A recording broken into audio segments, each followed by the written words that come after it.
I never imagined that the worst day of my life would be my own engagement party. The grand hall buzzed with laughter and clinking glasses as guests congratulated me left and right, their smiles wide and voices cheerful. But all I could focus on was my fiancé, Bryce, standing near the champagne fountain with his best friend Cole, both of them staring at my feet like I'd committed some unforgivable crime. "Seriously, Alex?" Bryce's voice cut through the celebratory noise as he approached me, loud enough that a few nearby guests turned to look. "You wore those cheap shoes today? To our engagement party? What are my colleagues going to think?" My heart sank straight through the polished marble floor. I'd spent 2 hours that morning carefully selecting these shoes, simple black Oxfords, that I'd bought on sale. They were clean, polished, and the best I could afford on my assistant manager's salary. Bryce knew about my financial struggles. He knew I was still paying off student loans. Yet here he was, humiliating me in front of everyone who mattered in his world. Cole smirked and nudged Bryce with his elbow, whispering something that made them both chuckle. The sound pierced through me like broken glass. I forced a smile onto my face, trying desperately to maintain some dignity, but inside I was crumbling into 1,000 pieces. "I can go change real quick?" I whispered, hoping to diffuse the situation. "I have another pair in the car." Bryce waved his hand dismissively, already turning away from me. "Forget it. The damage is already done. Just try to stay out of the spotlight for the rest of the evening." Stay out of the spotlight. At my own engagement party, I mumbled something about needing the restroom and practically fled across the hall, weaving through clusters of guests who were too absorbed in their own conversations to notice my distress.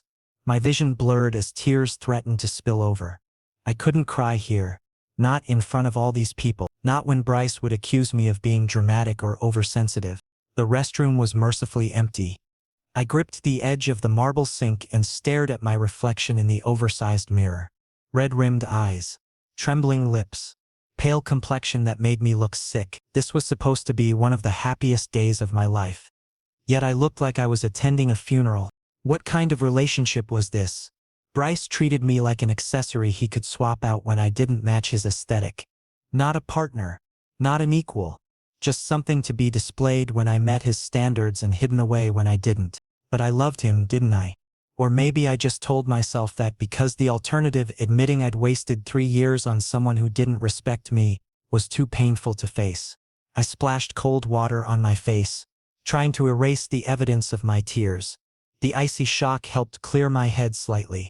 I couldn't hide in here forever. Eventually I'd have to go back out there and play the role of the happy fiancé. Smiling and nodding while Bryce paraded me around like a prize he wasn't entirely sure he wanted to keep. Taking a deep breath, I pushed open the restroom door and stepped back into the corridor. The muffled sounds of the party continued behind the heavy doors to my left. I needed another minute, just one more minute before I could paste on that fake smile again. That's when I noticed the sleek black car pulling up to the building's entrance through the floor-to-ceiling windows. It wasn't just any car, it was one of those luxury vehicles that cost more than I'd make in 5 years. The kind that turned heads and commanded attention without even trying. The driver, dressed in an immaculate uniform, stepped out and walked around to the passenger side with practiced precision. He opened the door, and a man emerged. Time seemed to slow down. He was striking in a way that made my breath catch, well-built without being bulky, with features that looked like they'd been carefully crafted rather than randomly assembled. His dark hair was styled perfectly, not a strand out of place. The designer suit he wore fit him like it had been made specifically for his body, which it probably had been. But it wasn't his appearance that stopped me in my tracks. It was the way he moved. Confident but not arrogant. Purposeful but unhurried. Like someone who knew exactly who he was and didn't need to prove anything to anyone. His eyes swept across the entrance area and landed on me standing there in the corridor, probably looking lost and miserable. For a moment that stretched longer than it should have, we simply looked at each other. His gaze was intense, the kind that seemed to see past the surface and straight into whatever mess I was hiding underneath. He walked toward me and I realized I should probably move or say something or do literally anything other than stand there gaping at him like an idiot. "Excuse me," he said, his voice smooth and deeper than I'd expected. "Are you all right?" The question was so simple, so straightforward, yet it threatened to undo the fragile composure I'd barely managed to rebuild. When was the last time someone had asked me that and actually wanted to hear the answer? I'm fine, I managed to say, quickly wiping at my eyes one more time. Just needed some air. He studied my face for a moment, and I had the uncomfortable feeling that he could see right through my lie. His gaze dropped briefly to my shoes. My cheap, thoroughly mocked shoes, then back to my face. Something shifted in his expression. Understanding, maybe, or recognition of some kind of pain he'd seen before. He didn't say anything about the shoes. Didn't offer pity or sympathy. Instead, he turned slightly and gestured to his driver, who was still standing by the open car door. The driver immediately walked over to where I was standing, and to my absolute shock, held out his hand in a gesture of assistance, as if I were some VIP guest who needed to be escorted. "Sir, please," the driver said with utmost respect. I stared at the outstretched hand, completely confused. "I'm not a guest. I mean, I am, but not yours. I don't even know." "I know," the stranger said, a slight smile playing at the corners of his mouth. "But you deserve to have someone treat you with respect. Especially today." His words hit me like a physical force. You deserve. When was the last time someone had said that to me? When was the last time I'd felt like I deserved anything other than criticism and disappointment? I tried to find words to thank him, to ask who he was and why he was being kind to a complete stranger having a breakdown in a corridor. But my throat had tightened with emotion, and all I could do was nod. He returned the nod, something understanding passing between us in that moment of silence. Then he straightened his jacket and walked past me toward the party hall, leaving me standing there with my heart racing and my mind spinning with questions. Who was he? Why had he noticed me? And why did a 30-second interaction with a stranger make me feel more seen than 3 years with my own fiancé? I returned to the party with my composure hanging by a thread, but at least it was hanging. The classical music swelled around me as I navigated through clusters of guests, most of whom didn't even glance my way. Bryce's world was filled with people who measured worth in job titles and bank account balances, and I'd never quite measured up to their standards. My eyes searched the room, though I wasn't entirely sure what I was looking for. Or maybe I was lying to myself. Maybe I knew exactly who I was looking for. That mysterious stranger who'd shown me more kindness in 30 seconds than Bryce had in the past 30 days. I found him near the back corner of the hall, engaged in conversation with a distinguished older gentleman I recognized as one of Bryce's business associates. The stranger stood with perfect posture, listening intently while the other man gestured enthusiastically about something. He didn't interrupt or check his phone or let his eyes wander around the room like most people did at these events. He was fully present, genuinely engaged. Then, as if sensing my gaze, he looked up and our eyes met across the crowded room. It lasted only a second, maybe 2, but in that brief moment, I felt something I couldn't quite name. Recognition? Connection? Whatever it was, it made my pulse quicken before he smoothly returned his attention to his conversation partner. "There you are." Bryce's hand clamped onto my elbow, his grip just a bit too tight to be comfortable. "The Hendersons have been asking for you. Where have you been hiding?" "I wasn't hiding," I said quietly, trying to gently extract my arm from his grasp. "I just needed a moment." "A moment," he repeated, his tone dripping with condescension. "You always need a moment, don't you? Can you try to be present for once? This is our engagement party, Alex. The least you could do is act interested." I bit back the response that wanted to escape, that maybe if he hadn't spent the first hour mocking my appearance, I'd be having a better time. Instead, I simply nodded and let him steer me through the crowd like a child who couldn't be trusted to walk on their own. "Mr. and Mrs. Henderson, you remember my fiancé, Alex," Bryce announced as we approached an elderly couple near the dessert table. His voice had transformed completely, warm and proud, as if he hadn't just been criticizing me seconds ago. "Of course," Mrs. Henderson said with a polite smile that didn't quite reach her eyes. "Congratulations to you both. Bryce has told us so much about you." I highly doubted any of it was positive, but I returned her smile anyway. "Thank you. It's lovely to see you again." The conversation that followed was excruciating. Bryce dominated every topic, speaking over me whenever I tried to contribute. correcting minor details in my stories as if accuracy in casual conversation was somehow crucial. Mr. Henderson looked bored. Miss Henderson looked uncomfortable. And I felt myself shrinking with each passing minute. Then everything shifted. I sensed him before I saw him, that same presence that had arrested my attention in the corridor. The stranger approached our little group with the confident ease of someone who belonged everywhere and nowhere all at once. Mr. Elian. Bryce practically jumped to attention, releasing my elbow so quickly I almost stumbled. His entire demeanor changed in an instant, from controlling to eager, like a puppy desperate for approval. I'm so glad you could make it. I wasn't sure if my assistant's invitation reached you properly. Elian. So that was his name.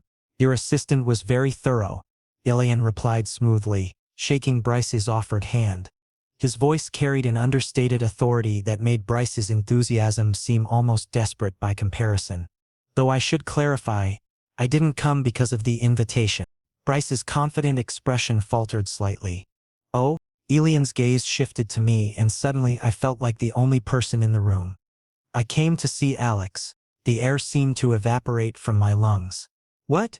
I'd never even told him my name. We'd shared maybe 3 sentences in that corridor. How did you know Alex?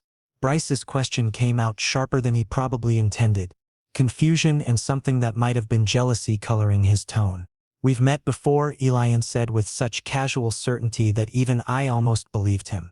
His eyes held mine for a fraction of a second, and I understood. He was lying. But why? Bryce looked between us, his jaw tightening. I had no idea. Alex never mentioned. You never asked, Elian interrupted gently. But the words carried weight. The observation landed like a stone in still water, ripples of discomfort spreading across Bryce's face. Mr. and Mrs. Henderson exchanged glances and quietly excused themselves, clearly sensing the tension building in our little circle. I stood frozen, watching this stranger, this man named Elian, deliberately unsettle my fiancé with nothing but calm observations and strategic silences. Part of me wanted to laugh at how easily Bryce was being thrown off balance. Another part of me was terrified of what this meant and where it was leading. Alex.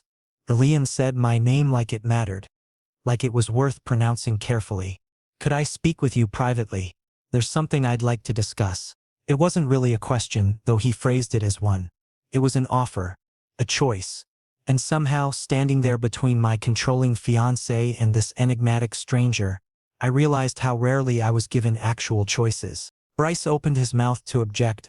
I could see it forming on his lips, but something held him back. Maybe it was the way Elian carried himself, or the fact that everyone in this room seemed to know who he was while I remained clueless. Whatever the reason, Bryce found himself unable to refuse. I suppose that would be fine, Bryce said stiffly, though his eyes promised we'd be discussing this later. Don't be too long though. We have the cake cutting soon. Elian's slight smile suggested he had no intention of adhering to Bryce's timeline. He gestured toward the terrace doors with an elegant economy of movement. Shall we? I nodded, not trusting my voice, and followed him through the crowd. I could feel Bryce's eyes boring into my back, could imagine the calculations running through his mind as he tried to figure out what was happening and how to regain control of it. But for the first time in longer than I could remember, I didn't care what Bryce was thinking. I didn't care about managing his emotions or preventing his disapproval. All I cared about was understanding why this stranger had just upended my entire evening with a few carefully chosen words. The terrace doors closed behind us, muffling the party noise to a distant hum, and I found myself alone with Elian, under the night sky, my heart pounding with a mixture of anxiety and something that felt dangerously close to hope. The terrace was mercifully empty. The city stretched out before us in a glittering sprawl of lights and possibilities. A cool breeze swept across my face, carrying away some of the tension I'd been holding in my shoulders all evening. For the first time since arriving at this party, I could actually breathe. Elian walked to the railing and stood there for a moment, hands resting casually in his pockets, his profile outlined against the urban skyline. He seemed perfectly comfortable with silence, which made me acutely aware of my own discomfort. I didn't know this man. I didn't know what he wanted or why he'd singled me out. You look miserable, he said finally, still facing the city rather than me. It wasn't accusatory, just observational. like he was commenting on the weather. A bitter laugh escaped before I could stop it. That obvious, only to someone paying attention. He turned to face me now, and the directness of his gaze made me want to look away, but I forced myself to hold it. Does he always treat you that way? What way? I knew exactly what he meant, but some defensive part of me wanted to make him spell it out, like you're an inconvenience he has to manage rather than a person he chose to spend his life with. The words hit harder than they should have, maybe because they were true, or maybe because hearing someone else say them out loud made them real in a way they hadn't been when they were just thoughts rattling around in my head. You don't know anything about our relationship, I said, but there was no heat behind it. Just exhaustion. You're right. I don't. He moved closer, leaning against the railing beside me, close enough that I could smell his cologne. Something expensive and understated. But I know what I saw in that corridor. I know what I just witnessed in there. And I know that someone who truly cares about you wouldn't mock you in front of a room full of people. My throat tightened. We've been together for 3 years. Relationships aren't always perfect. Sometimes there are rough patches. This isn't a rough patch, Alex. The way he said my name sent an unexpected shiver down my spine. This is a pattern. And deep down, you know it. I wanted to argue, wanted to defend Bryce and our relationship and all the time I'd invested in making it work. But the arguments wouldn't come because he was right.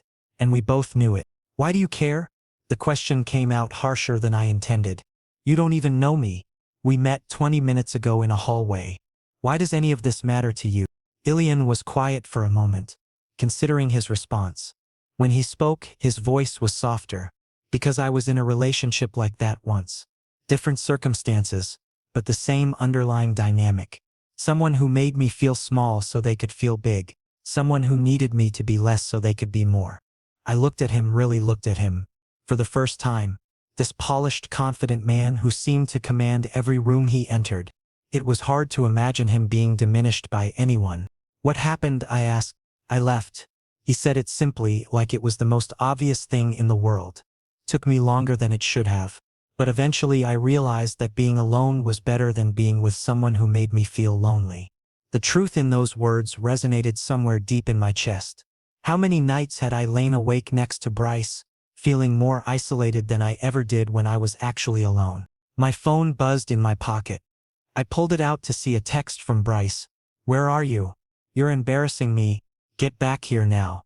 The message made my chest constrict. Not an inquiry about whether I was okay, not concern for where I'd gone, just worry about how my absence reflected on him.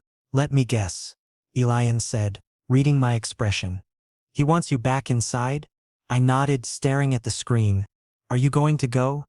I should. He's probably angry. The longer I'm gone, the worse it'll be later. Elian's hand came to rest gently on my shoulder. The touch light but grounding. Listen to what you just said. You're making decisions based on fear of his reaction, not on what you actually want. That's not love, Alex. That's control. I closed my eyes, his words washing over me like cold water. When had I stopped asking myself what I wanted? When had avoiding Bryce's anger become more important than honoring my own needs? I don't know what I want anymore, I admitted quietly. Then maybe it's time to figure that out. His thumb brushed lightly against my shoulder before he dropped his hand. You deserve someone who builds you up, not tears you down. Someone who's proud to be with you, not embarrassed by your shoes. Tears pricked at my eyes. You make it sound so simple. It's not simple. It's one of the hardest things you'll ever do. But staying in something that's slowly destroying you isn't noble or loyal. It's just slow suicide of the soul. Before I could respond, the terrace door burst open with enough force to make me jump. Bryce stood there, his face flushed red with anger, eyes wild with something that looked dangerously close to rage. What the hell is going on out here? He demanded, his voice loud enough to echo across the terrace. My heart hammered against my ribs. I'd seen Bryce angry before, but never quite like this. Never so publicly unhinged. We were just talking. I started, but he cut me off with a sharp gesture. Talking? You've been out here for 15 minutes while our guests wonder where you are. And you're just talking? His eyes darted to Elian's hand, which was no longer on my shoulder but had been moments ago. Is something going on between you two? Because it sure as hell looks suspicious. Bryce, you're overreacting. Don't tell me I'm overreacting. He stepped closer and I instinctively took a step back. I bring you to this party, introduce you to important people, and you repay me by running off with some random guy? I'm hardly random, Elian interjected calmly, which only seemed to enrage Bryce further. Stay out of this. Bryce snapped at him before turning back to me. We're leaving. Now, get your things. Something inside me shifted. Maybe it was Elian's words still echoing in my head. Maybe it was 3 years of accumulated resentment finally reaching critical mass. Maybe it was simply that I was tired, so incredibly tired of being told what to do, how to feel, who to be. No. The word came out quieter than I'd intended, but it landed like a thunderclap in the sudden silence. Bryce froze. What did you say? I said no. Louder this time, steadier. I'm not leaving, I'm not going back inside. I'm not doing this anymore. His eyes widened in disbelief, then narrowed with fury. You've lost your mind. This is what happens when you listen to strangers instead of the person who's been with you for 3 years. The person who's been with me for 3 years just mocked my shoes in front of everyone at our engagement party. I shot back, surprised by the strength in my voice. The stranger showed me more respect in 5 minutes than you've shown me in 5 months. Bryce's face contorted through several emotions: shock, anger, humiliation, before settling on cold fury. Fine. Stay out here, make a fool of yourself. But don't come crying to me when you realize what you've thrown away. He turned on his heel and stormed back inside, slamming the terrace door hard enough that I flinched. The silence that followed felt enormous, pressing down on me from all sides. I just confronted my fiancé. I'd just chosen a stranger's kindness over 3 years of history. I'd just potentially destroyed my entire future. And somehow, despite the fear coursing through my veins, I felt lighter than I had in years. Bryce didn't waste any time. He stormed back onto the terrace within minutes, this time dragging Cole with him as backup. His face was flushed an angry crimson, veins visible at his temples, and his eyes held a wild quality I'd only seen once before, when a junior associate had accidentally deleted an important client file. I think we need to have a conversation, Bryce said through clenched teeth, his voice low and dangerous. Alone. Cole positioned himself near the door like a bouncer, arms crossed, clearly there to intimidate. It might have worked a week ago, but something had fundamentally shifted inside me, and I found I wasn't nearly as afraid as I should have been. Anything you need to say can be said in front of Elian, I replied, surprised by how steady my voice sounded. Bryce's jaw tightened. You're making a huge mistake. This guy shows up out of nowhere, feeds you some lines about respect and worth, and suddenly you think you know better than me? He didn't tell me anything I didn't already know, I said quietly. I've just been ignoring it for 3 years. 3 years? Bryce exploded, his composure completely shattered now. 3 years of my time, my money, my connections. Do you have any idea what I've invested in you? The networking events I brought you to? The people I introduced you to? You'd be nobody without me, Alex. Nobody. Each word was designed to cut, to reduce me back down to the size he needed me to be. And I could feel the old patterns trying to reassert themselves. The urge to apologize, to smooth things over, to make myself smaller so he could feel bigger. But then Elian spoke, his voice cutting through the tension like a blade. Investment. That's an interesting word choice. People invest in stocks and real estate, Bryce. They build relationships with partners. Stay out of this, Bryce snapped, whirling on him. You don't know anything about us. You walk in here with your expensive suit and your holier-than-thou attitude thinking you can just steal someone else's fiancé? I'm not stealing anyone, Elian replied calmly. I'm simply offering an alternative perspective. One where Alex is treated as an equal rather than a project. Bryce laughed, but there was no humor in it. An equal? Alex can barely manage his own finances.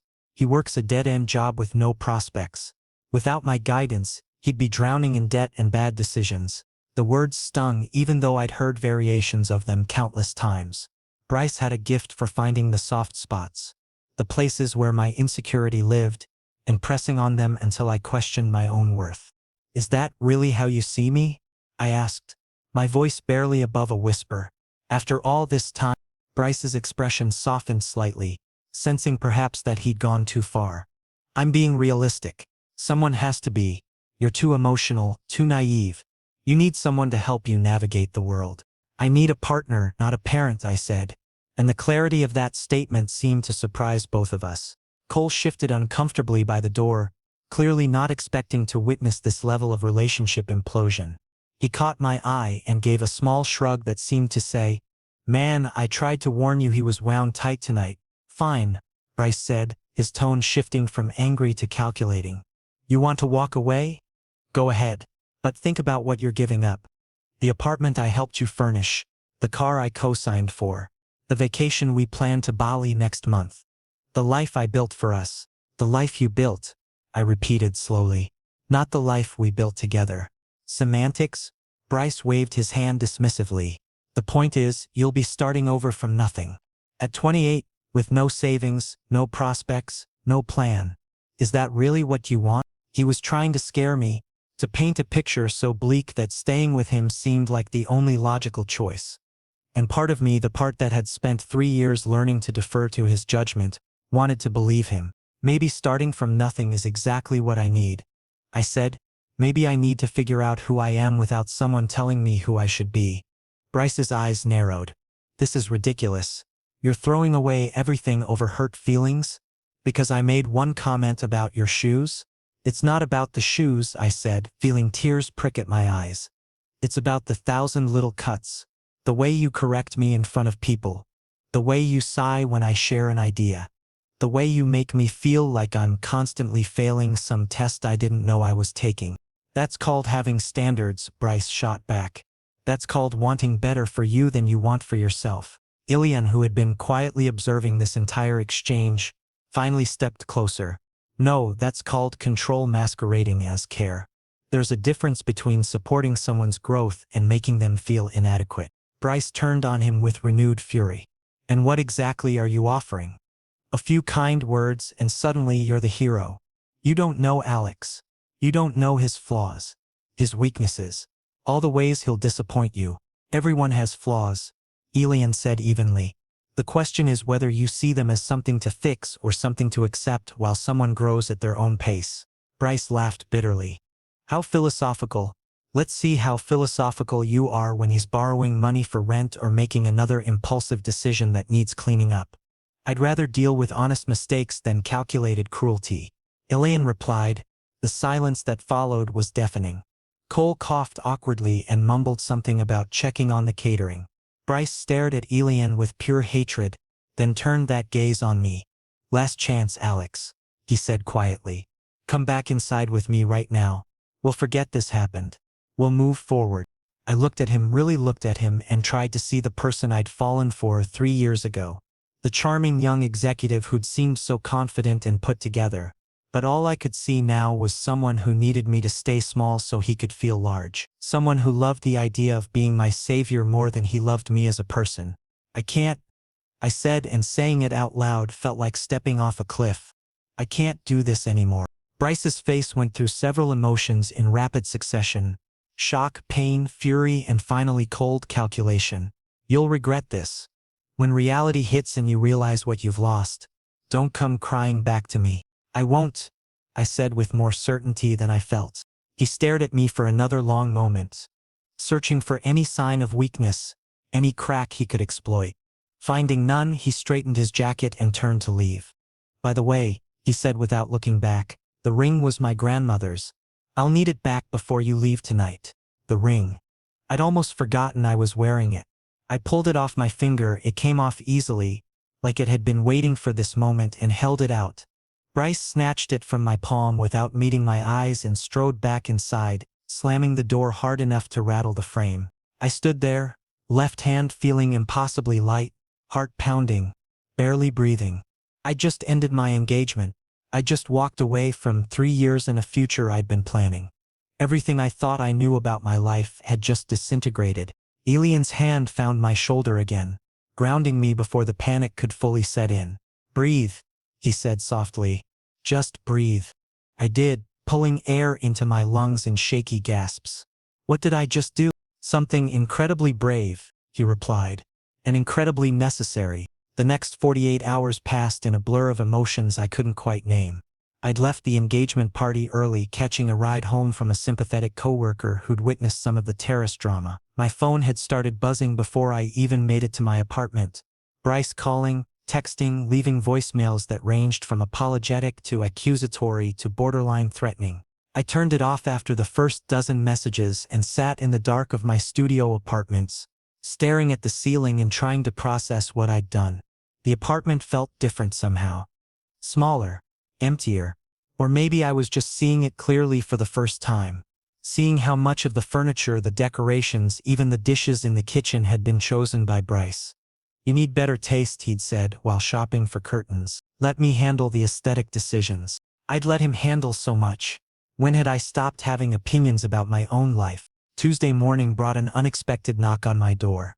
I almost didn't answer, afraid it might be Bryce coming to continue our argument or collect his grandmother's ring again. But when I checked the peephole, I saw Elian standing there in casual clothes, dark jeans and a simple gray sweater, holding a cardboard tray with 2 coffee cups and a paper bag that smelled like fresh pastries.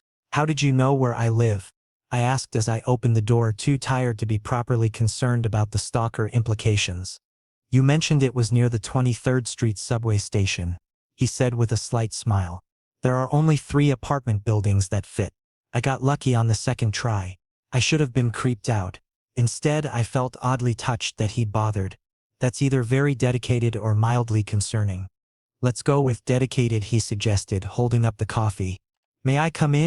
I stepped aside, suddenly self-conscious about the mess. I hadn't cleaned in days, and evidence of my emotional breakdown was scattered everywhere. Used tissues, empty ice cream containers, the throw blanket I'd been using as a makeshift cocoon. Elian didn't comment on any of it. He simply set the coffee and pastries on my small kitchen counter and looked at me with those perceptive eyes that seemed to see more than I wanted to reveal. "You look exhausted," he observed. "I haven't slept much," I admitted. "Every time I close my eyes, I think about what I've done and wonder if I've made a terrible mistake." He nodded slowly. "That's normal. You're grieving. Even when something is bad for you, losing it still hurts." I sank onto my couch, and he joined me, maintaining a respectful distance. "Want to talk about it?" And surprisingly, I did. Words started pouring out, all the doubts and fears and second guesses that had been circling in my head like vultures. What if Bryce was right and I couldn't make it on my own? What if I was being impulsive and emotional? What if this was just a temporary feeling and I'd wake up tomorrow regretting everything? Elian listened without interrupting, his presence calm and steady. When I finally ran out of words, he was quiet for a moment before speaking. "Can I share something with you?" he asked. I nodded. 5 years ago, I was engaged too," he said, staring at his coffee cup. "To someone who seemed perfect on paper. Successful, ambitious, attractive, but she had this way of making me feel like I was never quite enough. Always comparing me to her colleagues, her ex-boyfriends, some ideal version of a partner she'd constructed in her head." "What happened?" I asked softly. "I stayed too long because I thought that's what commitment meant, sticking it out even when you're miserable. I thought if I just worked harder, changed more, became what she wanted, things would get better." He looked up at me. "They didn't. They never do when the foundation is unequal." "When did you leave?" "When I realized I was happier during the weeks she traveled for work than when she was home. When I caught myself making excuses to stay late at the office. When I understood that I was living my life around avoiding her disapproval rather than pursuing my own happiness." The parallels to my own situation were uncomfortably clear. How many times had I felt relieved when Bryce canceled plans?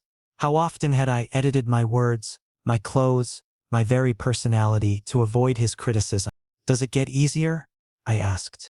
"Eventually," Elian said. "Not immediately and not in a straight line. Some days you'll feel free and empowered. Other days you'll doubt everything. But gradually, you remember who you were before they convinced you to be smaller." We sat in comfortable silence for a while, drinking our coffee.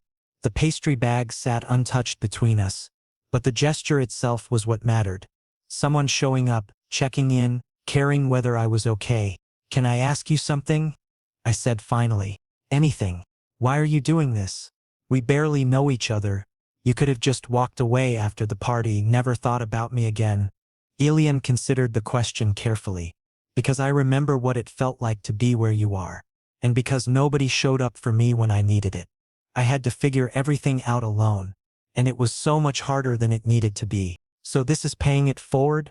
Partly, he acknowledged, but also because I think you're worth showing up for, Alex. Even if you don't see it yet. Something in my chest cracked open at those words. Not breaking but unfurling. When was the last time someone had made me feel valuable just for existing, not for what I could provide or how well I fit into their plans? My phone, which I'd turned back on that morning, buzzed insistently on the coffee table. Bryce's name flashed on the screen for the dozenth time. You going to answer that? Elian asked neutrally. I looked at the phone, then at Elian, then back at the phone. 3 years of history sat in that buzzing device, along with all the promises and plans and shared moments, but also all the criticism, the control, the slow erosion of my sense of self.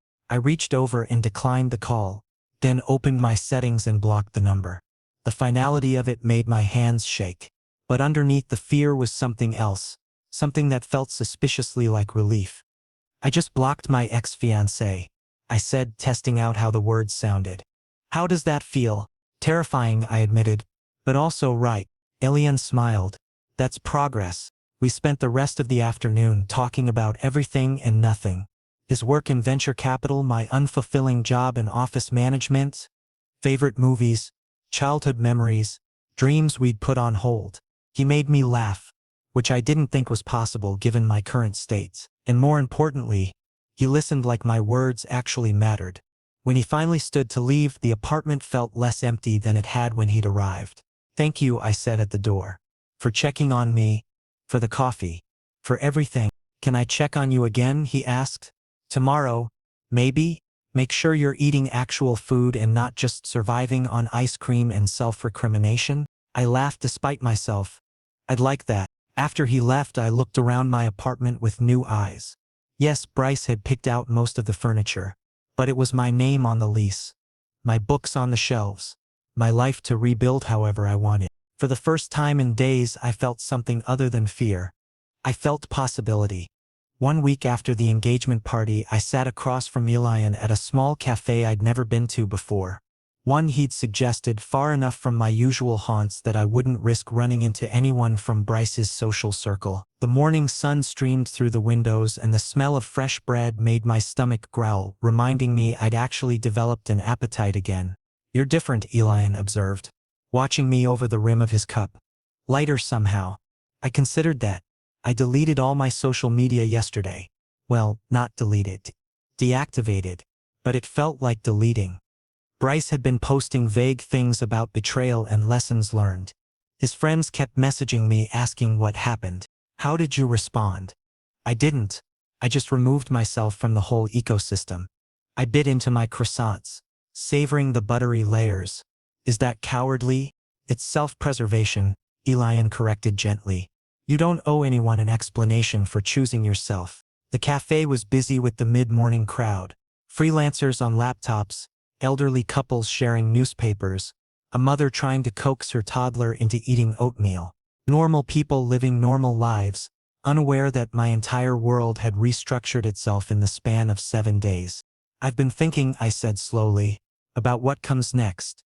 I can't stay at my current job. Bryce's firm does business with my company. It'll be awkward at best, tragic at worst. So find a new job, Elian said simply. It's not that easy. I've been coasting for years, doing the bare minimum because Bryce always said my career didn't matter as much as his. Now I look at my resume and realize I have nothing compelling to show. Then make something compelling. He leaned forward, energized. What would you do if money wasn't an issue? If you could start completely fresh? Nobody had ever asked me that before. Bryce had always framed decisions in terms of practicality and status. What looked good? What made sense? What advanced his vision of our future? I used to write, I said hesitantly. Before Bryce. Short stories, mostly. I had a blog that got decent traffic, but he said it was a waste of time, that I should focus on building marketable skills. Do you still want to write? I don't know if I'm any good anymore. It's been years. That wasn't the question. Elian's gaze was steady, patient. Do you want to write? The answer rose up from some buried place inside me. Yes. Then right. I laughed, but it sounded uncertain even to my own ears. And pay rent with what? Hopes and dreams? With a day job that doesn't drain your soul, he said pragmatically. Something that pays the bills but leaves you energy for the things that matter. You write in the mornings, work in the afternoons. Build something that's actually yours. It sounded impossible and perfect and terrifying all at once. When did you become a life coach? When I realized that the only way to help you is to ask the questions nobody else is asking. He paused. Including you. Before I could respond, the cafe door opened and my entire body tensed. Bryce walked in with two of his colleagues, all three in expensive suits, clearly on a coffee run between meetings. He hadn't seen me yet, too absorbed in whatever business discussion they were having. We can leave, Elian said quietly. Noticing my reaction. Back door? But something stubborn rose up in me. No. I have every right to be here. Elian smiled slightly. Yes, you do. Bryce spotted me then. I watched the recognition flash across his face, followed by something harder to read, pain maybe, or anger, or just surprise. He said something to his colleagues, who glanced over with undisguised curiosity, then made his way to our table. Alex, he said, his voice carefully neutral. I didn't expect to see you here.